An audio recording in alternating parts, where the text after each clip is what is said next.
ఆయన చెప్పిండు, నాకు ఒక షాడిస్టిక్ ప్లెజర్ అనిపిస్తుంది, చాలా హ్యాపీగా అనిపిస్తుంది.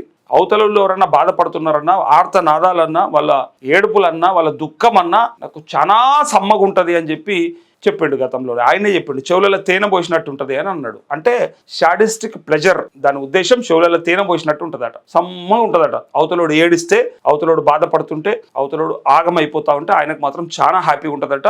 అది ఇంతకుముందు కూడా ఒప్పుకున్నాడు, తనే చెప్పిండు. ఇప్పుడు కేసీఆర్ కుటుంబం ఆర్తనాదాలు ఏవైతే ఉన్నాయో అవన్నీ వింటుంటే ఆయనకి శంకరాభరణం సినిమా లెక్క అనిపిస్తుందంట.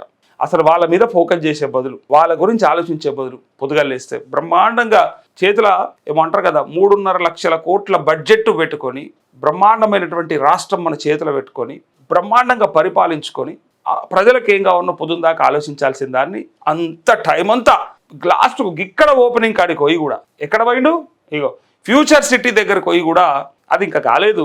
ఇప్పుడు జస్ట్ ఫౌండేషన్ స్టోన్, శిలాఫలకమే.